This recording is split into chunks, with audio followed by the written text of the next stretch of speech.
আসসালামু আলাইকুম, তোমাদের সবাইকে কেমন আছো তোমরা? এপিসির পক্ষ থেকে তোমাদের সবাইকে স্বাগতম। আজকে আমরা ক্লাস করব ফিজিক্সের উপরে, ফিজিক্সের চ্যাপ্টার 4। এটা আমাদের লেকচার 3 এর ক্লাস। তো আগের দুই ক্লাসে আমরা দেখেছিলাম যে বল কি, ঘর্ষণ বল সম্পর্কে, সাম্য বল, জড়তা ইত্যাদি সম্পর্কে আমরা বিস্তারিত ধারণা নিয়েছিলাম। আজকে আমরা দেখব সিস্টেম কি। ঠিক আছে, আজকে আমরা কী দেখব? সিস্টেম কি। যখন আমরা দুইটা বস্তু নিয়ে আলোচনা করব, মনে করো সাপোজ এ বস্তু আর বি বস্তু আর সি বস্তু, তিনটা বস্তু আছে এ, বি আর সি। এই তিনটা বস্তু হচ্ছে আমাদের মূল আলোচ্য বিষয়। কি বললাম? এ, বি ও সি তিনটা বস্তু আছে, তিনটা বস্তু হচ্ছে আমাদের মূল আলোচ্য বিষয়। এখন আমরা তিনটা বস্তু নিয়ে আলোচনা করব।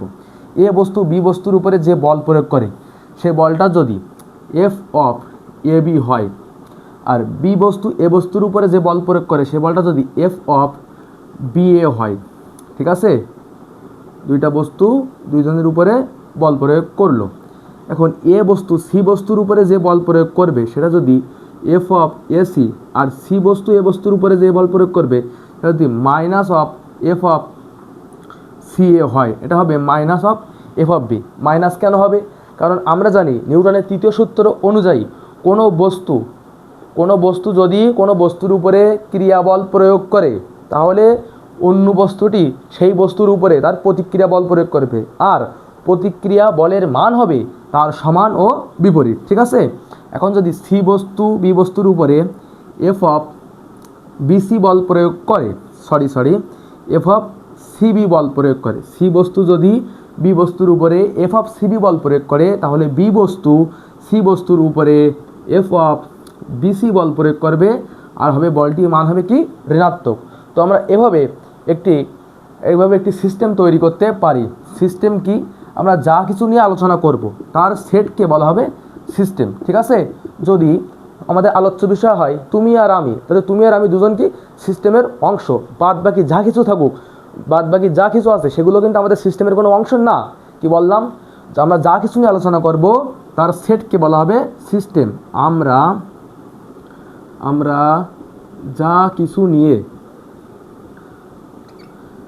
যা কিছু নিয়ে আলোচনা করব তার সেটকে বলা হবে সিস্টেম। আমরা যা কিছু নিয়ে আলোচনা করব তার সেটকে বলা হবে সিস্টেম। তো মনে করো এখানে এ, বি ও সি তিনটা বস্তু নিয়ে আমরা আলোচনা করতেছি।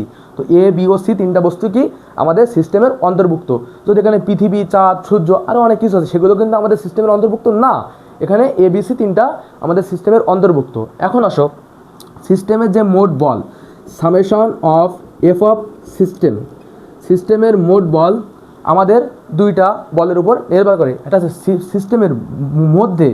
সিস্টেমের ভিতরে যে বলগুলো আছে, সেগুলোকে বলা হয় সিস্টেমের অভ্যন্তরীণ বল। কি বলা হয়? সিস্টেমের অভ্যন্তরীণ বল। Summation of F internal force plus summation of F external force. কি বললাম? সিস্টেমের যে মোট বল, সেটা আমাদের দুইটা বলের উপর নির্ভরশীল। একটা হচ্ছে সিস্টেমের মোট অভ্যন্তরীণ বল প্লাস সিস্টেমের মোট বাহ্যিক বল। এখন এই যে সিস্টেমকে যদি বাইরের থেকে আমরা বল প্রয়োগ করি, F1, F2, F3, যদি কোনো সিস্টেমের উপরে আমরা বাইরের থেকে বল প্রয়োগ করি, তাহলে সাপোজ মনে করো একটা বাস। ঠিক আছে, বাসের ভিতরে তুমি, তোমার বন্ধু এবং তোমার তিন বন্ধু আছো। ঠিক আছে, আব্দুল, তারপরে হচ্ছে বাবর, আর হচ্ছে সিদে। যাই হোক, তোমরা তিন বন্ধু বাসের ভিতরে আসো মনে করো। ঠিক আছে, এ, বি ও সি তোমরা তিনটা বন্ধু বাসের ভিতরে আসো। তোমাদের তিনজনের উপরে যদি হাত দিয়ে বল প্রয়োগ করো, ঠিক আছে, তিনজনের উপরে বা বাসের বডিতে যদি বল প্রয়োগ করো, সেই বলগুলো মনে করো এই বলগুলো তোমরা বাসের উপরে বা তোমরা নিজেদের উপরে কি করলে? প্রয়োগ করলে। এগুলো হচ্ছে বাসের মধ্যে প্রয়োগকৃত বল। তো এই বলগুলোকে আমরা কি বলতে পারি? এই বলগুলো হচ্ছে অভ্যন্তরীণ বল। ঠিক আছে, আর বাসকে যদি বাইরের থেকে আর কয়েকজন মিলে ঠেলা দেয়, ঠিক আছে, তো সেই বলগুলো কি হবে? সেই বলগুলো হবে বাহ্যিক বল। কি বললাম? কোনো বাসের ভিতরে যদি তোমরা বল প্রয়োগ করো বা বাসকে ভিতর থেকে যদি ঠেলা দাও, তাহলে যে বলগুলো ওখানে তৈরি হবে সেগুলো হচ্ছে অভ্যন্তরীণ বল। আর যদি তোমার কিছু বন্ধুরা বাসকে বাইরের থেকে ঠেলা দেয়, ঠিক আছে, তো বাসটা কী করবে? আস্তে আস্তে চলতে শুরু করবে, বাসটা ত্বরণ প্রাপ্ত হবে। তো এটা হচ্ছে কি? বাহ্যিক বল। তো আমরা বলতে পারি যে বাহ্যিক বলের কারণে কোনো বস্তুর ত্বরণ সৃষ্টি হয়। চলো এইগুলো আমরা এখন বিস্তারিত দেখে আসি। আপাতত আমরা কী কী শিখলাম? আপাতত শিখলাম। আমরা যা কিছু নিয়ে আলোচনা করব বা যেগুলো হচ্ছে আমাদের মূল আলোচ্য বিষয়, তাদেরকে বলা হয় সিস্টেম। সিস্টেমের মোট বল summation of F system is equal to summation of F internal force plus summation of F external force. কোনো সিস্টেমের মোট বল তার অভ্যন্তরীণ বল ও বাহ্যিক বলের সমন্বয়ে তৈরি। ঠিক আছে, এটা হচ্ছে তোমরা জাস্ট মাথায় রাখো, আর কিছু মাথায় রাখা লাগবে না। সিস্টেম কাকে বলে, আমরা যা কিছু আলোচনা করব সেগুলো হচ্ছে আমাদের সিস্টেমের বিষয়। এবার আসো অভ্যন্তরীণ বল কি। এবার আমরা কি দেখব, অভ্যন্তরীণ বল কি বা কাকে বলে। ঠিক আছে, তো মনে করো একটা বাস, সাপোজ এটা একটা বাস বা গাড়ি। এখন তুমি যদি বাসের ভিতরে বসে বাসকে ঠেলা দাও, বাসের বডিতে যদি তুমি F1 বল প্রয়োগ করো, সাপোজ মনে করো এটা হচ্ছে বাসের বডি। ঠিক আছে, বাসের বডিতে যদি তুমি F1 বল প্রয়োগ করো, বাস কী করবে, বাস তোমাকে F2 বল ব্যাক দিবে, আর F2 বলের মান হবে নেগেটিভ বা দিক হবে বিপরীত। ঠিক আছে, বিপরীত দিকে তুমি যেদিকে বাসকে F1 বল প্রয়োগ করো, বাস তার বিপরীত দিকে তোমাকে F2 বল ব্যাক দেবে, আর তার মান হবে কি বিপরীত। ঠিক আছে, তো এখানে আমরা বাসকে F1 বল প্রয়োগ করলাম আর বাস আমাদের F2 বলটি ব্যাক দিল। তো আমাদের অভ্যন্তরীণ বল প্রয়োগ করলাম। এখন দেখবো এই অভ্যন্তরীণ বলের কারণে ত্বরণ সৃষ্টি হয় কিনা। সমীকরণটা কি, সমীকরণ হচ্ছে summation of F of bus is equal to summation of F internal force plus summation of F external force. যদি এই বাসের উপরে কোনো বাহ্যিক বল প্রয়োগ না করা হয়, যদি বাসটির উপরে কোনো বাহ্যিক বল প্রয়োগ না করি, তাহলে এক্সটার্নাল ফোর্সের মান হবে কত, 0। ঠিক আছে, বাসটির উপরে কোনো বাহ্যিক বল প্রয়োগ যদি আমরা না করি, তাহলে আমাদের summation of F of external force হবে 0। এখন ইন্টারনাল ফোর্স কী আছে, ইন্টারনাল ফোর্স আছে দুইটা বল, একটা হচ্ছে F1 বল প্লাস F2 বল। এখন দেখো তো আমরা এখানে লিখতে পারি না যে F1 is equal two minus F2, কারণ F1 এর মান আর F2 এর মান সমান আর দিক বিপরীত। তো আমরা এখানে লিখতে পারি যে মাইনাস F2 প্লাস F2 অর্থাৎ 0। কী বললাম ভাইয়া, তখন বাসের মোট যে বল summation of bus is equal to হবে 0, কারণ আমরা জানি যে অভ্যন্তরীণ বলের কারণে বাসে কোনো ত্বরণ সৃষ্টি হয় না। আমি যে বলটা ভিতর থেকে প্রয়োগ করব, বাসের বডি আমাকে রিফ্লেক্ট হিসেবে সে বলটা আবার ব্যাক দিবে। তো আমরা কি করতে পারি, অভ্যন্তরীণ বলের কারণে বাসে কোনো প্রকার ত্বরণ সৃষ্টি হয় না, এটা আমরা মাথায় রাখবো। ঠিক আছে, তো আমরা আবারও কী শিখলাম, 3টা জিনিস শিখেছি। একটা হচ্ছে সিস্টেম কি, আমরা যা কিছু আলোচনা করি তাই হচ্ছে সিস্টেম। তবে সিস্টেমের মোট বল summation of bus, summation of system is equal to summation of internal force plus summation of external force. Internal force আর এক্সটার্নাল ফোর্সের যোগফলই হচ্ছে কোনো সিস্টেমের মোট বল। ঠিক আছে, এখন আমরা কি শিখলাম যে অভ্যন্তরীণ বলের কারণে ত্বরণ সৃষ্টি হয় না। এখন একটা বাস, এবার হচ্ছে বাহ্যিক বল দেখব। কি দেখব, বাহ্যিক বল কি, মনে করো আরও একটি বাস।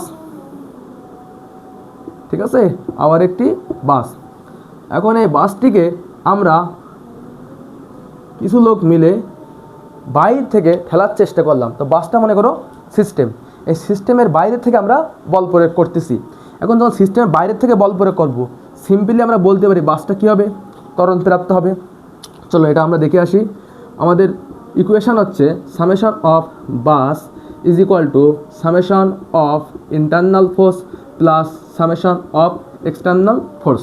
ঠিক আছে, তো যখন আমরা তোমার ইন্টারনাল ফোর্সকে 0 করে দেবো, ইন্টারনাল ফোর্স থাকুক আর না থাকুক ওর তো কোনো ভ্যালু নেই, কারণ দেখলাম একটু আগে আমরা বাস থেকে যে বল প্রয়োগ করবো, বাস আমাদের সে বলই প্রয়োগ করবে, তো এটা প্লাস মাইনাসে 0 হয়ে যাবে। তো যদি আমরা শুধুমাত্র এক্সটার্নাল ফোর্স প্রদান করি, তো এক্সটার্নাল ফোর্স প্রদানের কারণে সামেশন অফ এম এ, কারণ আমরা জানি F is equal to M A, তো বাসের যে মোট ভর আর ত্বরণ সেটাই হবে আমাদের এক্সটার্নাল ফোর্সের জন্য। তো আমরা বলতে পারি যে বাহ্যিক বলের কারণে কোনো বস্তু ত্বরণ সৃষ্টি হয়, আর অভ্যন্তরীণ বলের কারণে কোনো বস্তুর ত্বরণ সৃষ্টি হয় না। আর একটা জিনিস, এটা কি, summation of F is equal to summation of M into A, summation of M into A. এই ইকুয়েশনটা আমরা মাথায় রাখবো যে আমাদের মোট ভরের সাথে যখন ত্বরণ গুণ করবো, সেটা হচ্ছে আমাদের সামেশন অফ এফ, অর্থাৎ সমস্ত বলের সমষ্টি হবে আমাদের বস্তুর ত্বরণ ও বস্তুর ভরের গুণফলের সমান। ঠিক আছে, তো তো এটা হচ্ছে আমরা মাথায় রাখবো। আমরা বলতে পারি যে এক্সটার্নাল ফোর্সের কারণে আমাদের বাস ত্বরণপ্রাপ্ত হয় এই, ঠিক আছে। তো এগুলো আমরা শিখলাম, কী কী শিখলাম, সিস্টেম কী জিনিস, বাহ্যিক বল ও অভ্যন্তরীণ বল, ঠিক আছে। তো এখন আমরা দেখব টান কি। কি টান? টান হচ্ছে এমন একটি বল যা কোনো বস্তুর দড়িতে থাকে, ঠিক আছে। তো মনে করো এখানে একটা তোমার হচ্ছে ডালে একটা বল বাঁধানো আছে, ঠিক আছে। একটা ভারী বল m = 10 কেজি ওজনের একটি বল আমার ঝুলতেছে। তো বল যেহেতু ঝুলতেছে, বলের যে মেন ওয়েট বা ওজন কাজ করবে কোন দিকে? নিচের দিকে। বলের mg কাজ করে নিচের দিকে। আর টান বল কাজ করবে তার যে ঝুলন বিন্দু বরাবর, অর্থাৎ আমার বস্তুটা যে বিন্দুতে ঝুলন্ত অবস্থায় আছে সেই ঝুলন বিন্দু বরাবর টান বল কাজ করবে। আমরা এখানে লিখতে পারি যে টান বল কাজ করে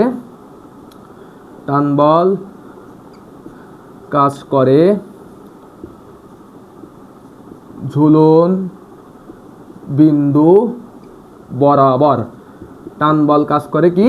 ঝুলন বিন্দু বরাবর টান বল কাজ করে। তো টান বলটা এখান থেকে ঝুলন বিন্দু বরাবর কাজ করছে। মনে করো টান বল আমাদের ঝুলন বিন্দু বরাবর কাজ করতেই পারে, কোনো সমস্যা নেই। তো টান বলকে টি দ্বারা প্রকাশ করা হয়। টি কাজ করছে কোন দিকে? ঝুলন বিন্দু বরাবর। তো এখান থেকে যে এফ নিট বা বস্তুটি যে নিট বল হবে সেটাকে আমরা বলতে পারি টি মাইনাস mg = ma। এটা হচ্ছে কোনো বস্তুর সমীকরণ, ঠিক আছে। এফ নিট বা যে বল বা বস্তুটা যে ভরের কারণে ঝুলতেছে সেটা হচ্ছে টি মাইনাস mg = ma। তো আমার টান বলের সমীকরণ দেখলাম, চলো একটা ম্যাথের সাহায্যে আমরা টান বলটা বোঝার চেষ্টা করি। এখন মনে করো একটি বস্তু, ঠিক আছে। এটা হচ্ছে একটা ভারী বস্তু, ওয়েট হচ্ছে m = 3.1 কেজি। বস্তুটা একটা টেবিলের উপরে আছে, ঠিক আছে। আর এখানে আছে একটা মেশিন। এই মেশিনের সাহায্যে আমরা বস্তুটিকে আর একটা অল্প ভারী বস্তু বা m = 2.1 কেজি ভরের একটি বস্তুকে আমরা ঝুলিয়ে দিলাম। দেওয়ার ফলে কি হবে? বস্তুটি তার ওজনের কারণে আস্তে আস্তে নিচে নামতে শুরু করবে। আস্তে আস্তে নিচে নামবে mgর কারণে। আর এই বস্তুটি এই দিকে কি হবে? ত্বরণপ্রাপ্ত হবে। বস্তুটি সামনের দিকে কি হবে? ত্বরণপ্রাপ্ত হবে। আমরা কি বলেছি? টান কোন দিক কাজ করে? টান সবসময় কাজ করে বা টান বল সবসময় কাজ করে কি? ঝুলন বিন্দু বরাবর। এই বস্তুটা এইখানে ঝুলন বিন্দু বা দুইটা বস্তুর ঝুলন বিন্দু কিন্তু সেম পজিশনে। তো এর টান কাজ করতেছে এই দিকে আর এর টান কাজ করতেছে এই দিকে। তো দেখো এর ত্বরণ কোন দিকে? এর ত্বরণ নিচের দিকে। এ আস্তে আস্তে নিচের দিকে নামতেছে আর এ আস্তে আস্তে এই দিকে যাচ্ছে। তো দেখো এ টান যেদিকে ত্বরণও সেদিকে। তো আমরা বলতে পারি এটা যদি এ বস্তু হয় আর এটা যদি বি বস্তু হয়, তো এ বস্তুর ক্ষেত্রে টান টি = ma। ভারী বস্তুর ক্ষেত্রে বড় হাতের m × a, ঠিক আছে। এ বস্তুর ক্ষেত্রে টান টি = ma, কারণ কি? টান যেদিকে ক্রিয়াশীল বস্তুর ভরবেগও সেদিকে ক্রিয়াশীল, ঠিক আছে। তো এখন দেখো বি বস্তুর ক্ষেত্রে কি হবে? বি বস্তুর ক্ষেত্রে টান যেদিকে ক্রিয়াশীল বস্তু কিন্তু তার বিপরীত দিকে গতিশীল। অর্থাৎ এখানে তার বস্তুর যে আপাত ওজন থেকে আমরা টান বলটা কি করব? বিয়োগ করব। অর্থাৎ টি মাইনাস mg = ma। দুইটা ইকুয়েশন পেলাম। আশা করি তোমরা দুটো ইকুয়েশন বুঝতে পেরেছো। কারণ আবারও দেখো ভালোভাবে, প্রথম বস্তু যেদিকে গতিশীল বা এ বস্তু যেদিকে গতিশীল বস্তুটিও সেদিকে ত্বরণিত বা বস্তু টান যেদিকে বস্তু সেদিকে ত্বরণিত হচ্ছে। বস্তুকে আমি যেদিকে টানতেছি তো বস্তু সেদিকে ত্বরণিত, অর্থাৎ দুইটা ফোর্সই কি একই পথে বা একই সরলরেখা বরাবর গতিশীল হওয়ায় এখানে আমরা টি = ma লিখতে পারি, ঠিক আছে। আবার আমরা দেখো এই বি বস্তুটা নিচের দিকে নামতেছে আর বস্তুর টান কাজ করতেছে উপরের দিকে। তো এখান থেকে যখন আমরা এফ নিট বের করবো, বা হচ্ছে কার্যকরী বল বের করবো, তখন কি হবে? টি মাইনাস mg = ma। কারণ টি থেকে যদি আমরা mgটা বাদ দেই তো যে ত্বরণ পাবো সেই ত্বরণের কারণে কি হচ্ছে? বস্তুটা নিচের দিকে নামতেছে। এটা আমরা কি বলতে পারি। এখন দেখো আমরা দুইটা ইকুয়েশন যোগ করব, ঠিক আছে। ও সরি, এখানে একটু ভুল হয়েছে। এখানে আমাদের mg - t করতে হতো, mg - t। কারণ আছে যেদিকে ত্বরণ, ঠিক আছে, যেদিকে ত্বরণ যদি নিচের দিকে হয় আর টান যদি উপরের দিকে হয়, টানের মান হবে ঋণাত্মক। এখানে কীরকম ছিল? এখানে ছিল বস্তুটি নিচের দিকে ত্বরণিত হচ্ছিল, অর্থাৎ বস্তু ত্বরণ নিচের দিকে এবং বস্তু টান ছিল উপরের দিকে। তো ত্বরণের দিক যদি ধনাত্মক হয় তাই টানের দিক হবে কি ঋণাত্মক, তাই মাইনাস অফ টি। ঠিক আছে, এটা তোমরা ঠিক করে নেবা। এটা হচ্ছে আমাদের 2 নং সমীকরণ। এখন আমরা দুইটা সমীকরণ যোগ করব, 1 নং সমীকরণ প্লাস 2 নং সমীকরণ। দুটো সমীকরণ আমরা যখন যোগ করব তখন T plus mg minus T is equal to ma, তাই তো নাকি? দুটো সমীকরণ যখন আমরা যোগ করবো তখন হবে T plus mg minus T is equal to ma plus ma। এখন এখান থেকে আমরা টি আর টি উঠে যাই, তো থাকে কি mg, এখান থেকে কি পাই এ যদি কমন নিই m প্লাস ছোটো হাতের m।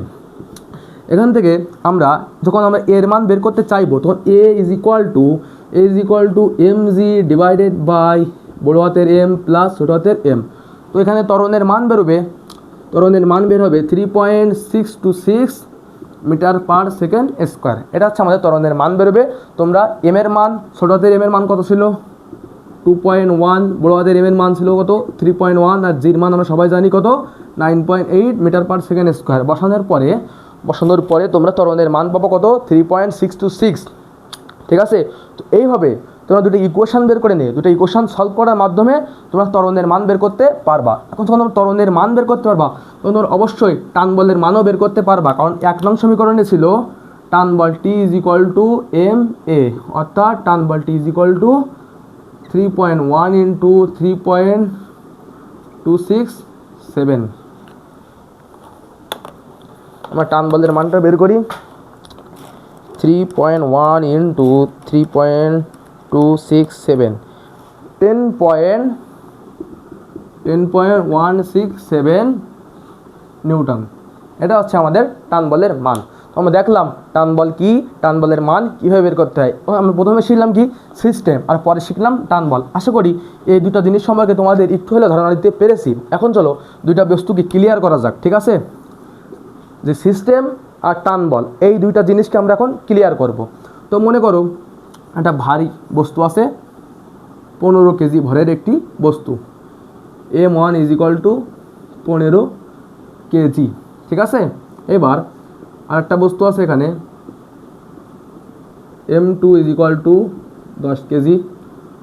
আরেকটা বস্তু ছোট বস্তু, এটা হচ্ছে m2, m1, m3 is equal two 5 KG. তিনটা বস্তু আছে, তিনটা বস্তুকে দড়ি দিয়ে বাঁধা। একটা বস্তুর ভর হচ্ছে 15 কেজি, 10 কেজি আর 5 কেজি। ঠিক আছে, তিনটা বস্তুকে দড়ি দিয়ে বাঁধা আছে। এখন এখানে একজন লোক হাত দিয়ে তিনটা কংক্রিটের বক্স, মনে করো তিনটা কংক্রিটের বক্সে একটা লোক এখন হাত দিয়ে টানছে। তো বলের মান হচ্ছে 90 নিউটন বলে একজন লোক তিনটা বস্তুকে তার নিজের দিকে টানতেছে। এখন যখন লোকটা তার নিজের দিকে টানবে তখন সেখানে দড়িটাটা কী হবে, টান বল ক্রিয়েট হবে। টান বল কোন দিক কাজ করে, টান বল কাজ করে ঝুলন বিন্দু বরাবর, অর্থাৎ T1 কাজ করবে এই দিকে, তাই তো নাকি? যখন T1 এদিকে কাজ করবে তাহলে T2 কাজ করবে এই দিকে, আর T3ও কাজ করবে কোন দিকে, T3ও কাজ করবে আমার ঝুলন বিন্দু বরাবর। এখন দেখো তো যখন আমরা কংক্রিটের বস্তুটিকে এইদিকে টানতেছি তো অবশ্যই টান বলের কারণে T1 এদিকে কাজ করবে, কিন্তু কংক্রিটটিও কী করবে, তার নিজের দিকে একটা টান দেবে না। কারণ কোনো বস্তু কি করে, কোনো বস্তু নিউটন তৃতীয় সূত্র অনুযায়ী প্রতিটি বস্তুরই সমান ক্রিয়া ও প্রতিক্রিয়া বল থাকে। তো প্রতিক্রিয়া বল হিসেবে সে নিজের দিকে একটা টান দেবে। এখানেও কি M2 বস্তুটি T2 টানটা নিজের দিকে T2 একটা টান দেবে, আর এখানে T3 টান একটা নিজের দিকে ক্রিয়েট হবে। আশা করি তোমরা বুঝতে পেরেছো যে কোনো বস্তুকে যদি আমরা তার নিজের দিকে টানি, বস্তু কি করে আমাদেরকে তার নিজের দিকে টানতে চাই, তো সেখানে দুইটা টান বল ক্রিয়েট হয়। তো এখানে মোট 3টে টান বল আছে, একটা T1, T2 আর T3। এই 3টে টান বলের মান আমরা বের করব। তো যদি এটা একটা সিস্টেম হয়, যদি এটা একটা সিস্টেম আমরা কল্পনা করি, সাপোজ মনে করি এটা একটা সিস্টেম। এখন এই সিস্টেমের ভিতরে 3টা বল আছে, T1, T2, T3। তো T1, T2, T3 যদি আমার অভ্যন্তরীণ বল হয়, এগুলো যদি আমার অভ্যন্তরীণ বল হয়, আর F is equal two 90 Newton বলে যে আমরা টানতেছি, এটা যদি আমার বাহ্যিক বল হয়, ভালোভাবে খেয়াল করো, বা এই একটা ম্যাথের ভিতরে তোমার কি হবে, অভ্যন্তরীণ বলের কনসেপ্ট, বাহ্যিক বলের কনসেপ্ট, টানের কনসেপ্ট আর সিস্টেমের কনসেপ্ট যে 4টা জিনিস আমরা শিখলাম, সেই 4টা জিনিস কিন্তু তোমার এই যে ম্যাথটার ভিতরে আছে, ঠিক আছে? তো সবাই সুন্দরভাবে খেয়াল করো। এখন দেখো তো প্রথম বস্তুটির উপরে আমরা যখন 90 নিউটন বল প্রয়োগ করতেছি, তো প্রথম বস্তুটি কী করে, নিচের দিকে একটা টান দিচ্ছে। দ্বিতীয় বস্তুটি যখন আমরা T2 টান দিচ্ছি, দ্বিতীয় বস্তুটিও আমাদেরকে আবার সেই T2 টানটা ব্যাক দিচ্ছে, ঠিক আছে? তো এভাবে কী হচ্ছে, এখানে একটা প্রক্রিয়া তৈরি হয়েছে। তো আমরা জানি কি, কোনো সিস্টেমের মোট বল summation of F is equal to summation of M into A. এটা আমরা দেখেছি না, কোনো সিস্টেমের অভ্যন্তরীণ বলের কারণে ত্বরণ সৃষ্টি হয় না, এই বাহ্যিক বলের কারণে কী হবে, ত্বরণটি সৃষ্টি হবে। কারণ অভ্যন্তরীণ বল কি, T1 T2 T3, T1 T2 T3, এই তিনটি হচ্ছে আমাদের অভ্যন্তরীণ বল। অভ্যন্তরীণ বল 3টা তৈরি হয়েছে, কিন্তু দেখো তো 3টা বলই আবার সমান সমান কাটাকাটি হয়ে যাচ্ছে। কারণ কি, আমরা এই বস্তুটিকে যখন আমাদের দিকে T1-এ টানতেছি, বস্তুটি আবার T1 নিজের দিকে টানতেছে। সেমভাবে M2 বস্তুকে যখন T2 দিয়ে আমরা আমাদের দিকে টানি, M2 বস্তু আবার সেই T2 দিয়ে আমাদেরকে তার দিকে টানে। তো এইভাবে একটি প্রক্রিয়ার কারণে, অভ্যন্তরীণ বলের কারণে কিন্তু ত্বরণ সৃষ্টি হয় না। অভ্যন্তরীণ বলটা বা টান বলটা কী হয়, এখানে প্লাস মাইনাসে কাটাকাটি হয়ে যায়। তো summation of F is equal to summation of M A, এটা আমরা লিখতে পারি। তো যে মোট বাহ্যিক বলের মান সেটা হচ্ছে 90 নিউটন ইজ ইকুয়াল টু মোট ভর কত, এখানে মোট ভর হচ্ছে 10 প্লাস 15 প্লাস 5 ইন্টু এ। তো যদি আমরা এর মান বের করি, এটা হিসাব করার পরে হয় কত, 30। তো হবে এ ইজ ইকুয়াল টু হবে 90/30 is equal to 3 metre per second square. অর্থাৎ যদি আমরা 3টা বস্তুকে বা কোনো সিস্টেমকে, এমন একটি সিস্টেমকে যদি আমরা 90 নিউটন বাহ্যিক বল দ্বারা টানি, তো 3টা বস্তু কী হবে, 3টা বস্তু 3 মিটার পার সেকেন্ড স্কোয়ার ত্বরণে গতিশীল হবে, এটা আমরা বলতে পারি। এখন আমরা কী করব, টান বলের মান নির্ণয় করব। সাপোজ মনে করো প্রথম বস্তুটিকে আমরা টানতেছি কত, T1-এ টানতেছি। T1 ইজ ইকুয়াল টু, প্রথম বস্তুকে আমরা T1-এ টানতেছি, এর ভিতরে কিন্তু আর কোনো বস্তু নেই। অর্থাৎ আমরা যে 90 নিউটন বলটা প্রয়োগ করেছি, সে 90 নিউটন বলটা T1 বস্তু ডিরেক্ট পাচ্ছে, তাই T1-এর মান হবে কত, 90 নিউটন। আশা করি তোমরা বুঝতে পেরেছো। কারণ প্রথম বস্তুকে যখন আমরা 90 নিউটন বলে টানতেছি, ওর ভিতরে তার কোনো বস্তু নেই, যার জন্য আমাদের বলটা নষ্ট হচ্ছে না। ডাইরেক্ট 90 নিউটন বলের টানটি কী হয়, এই প্রথম বস্তুই পাচ্ছে। তো এমন বস্তুর ক্ষেত্রে T1-এর মান হবে 90 নিউটন। এখান থেকে আমরা T1-এর মানটা নির্ণয় করতে পারি 90 নিউটন। তোমরা সুন্দরভাবে লিখবা যে আমরা যখন বস্তুটির উপরে 90 নিউটন বল প্রয়োগ করি, 90 নিউটন বল বস্তুটি সরাসরি তার নিজের উপরে প্রয়োগকৃত হওয়ার কারণে এখানে প্রথম বস্তু টানের মান হবে কত, 90 নিউটন। এখন আমরা দ্বিতীয় বস্তু ক্ষেত্রে বা T2-র মান নির্ণয় করব। সাপোজ মনে করো এই প্রথম বস্তুটি এখানে আছে। এখন এদিকে কত, T1, আর এদিকে কাজ করতেছে T2, ঠিক আছে? T1 T2 বস্তুর ভর m is equal two 15 KG. এখন এখানে আমরা এফ নিট নির্ণয় করি, কীভাবে নির্ণয় করি, T1 minus T2 is equal to M A লেখা যায়। কারণ কার্যকারী প্রযুক্ত বল মাইনাস কার্যকারী বল is equal to M A. এই বলটা যখন আমরা এর উপরে প্রযুক্ত করতেছি, আর M2 বস্তুটি কী করে, এই T2 টানটা ক্রিয়েট করে বা এই বস্তুকে বাধা দিচ্ছে। বাধা দেওয়ার পরেও বস্তুটি এম এ বলের কারণে সামনের দিকে গতিশীল। তো আমরা নির্ণয় করতে পারি 90 Newton minus T2 is equal two 15 into 3, অর্থাৎ T2-র মান কত হবে, 45। 90 মাইনাস 45 ইজ ইকুয়াল টু 45। তো আমরা কী করতে পারি, T2 টানের মান কত, 45, ঠিক আছে? লিখলাম T2 is equal two 45 Newton. এবার আমরা বের করব T3 টানের মান। এখন মনে করো দ্বিতীয় বস্তুটির উপরে আমরা কী করলাম, T2 টান প্রয়োগ করলাম, আর M3 বস্তুর কারণে T3 টানটা যে নিজের দিকে ক্রিয়েট হয়, তার কারণে কী হয়, বস্তুটি বাধাশীল হয়, ঠিক আছে? তো বস্তুটি বা কী হয়, বস্তুটি টান কমে যায়, টান কমে যাচ্ছে, টান বলের মান কী হচ্ছে, বস্তুটি কম পাচ্ছে। প্রথম বস্তুটি যতটুকু টান পাচ্ছে, দ্বিতীয় বস্তুটি কি ততটুকু টান পাচ্ছে না, এখানে টান বাই কী হচ্ছে, একটু ব্যয় হচ্ছে কারণ এখানে দ্বিতীয় বস্তুর ওজনের কারণে, ঠিক আছে? এখন এখান থেকে আমরা বিয়োগ করব কি, T2 minus T3 is equal to M A. অর্থাৎ এখান থেকে আমরা T3 মান বের করব। T2-র মান কত জানি, 45 minus T3 is equal to M A. M কত, 10 ইন্টু 3, অর্থাৎ 30 কেজি। তাহলে T3-র মান বেরোবে 15 নিউটন।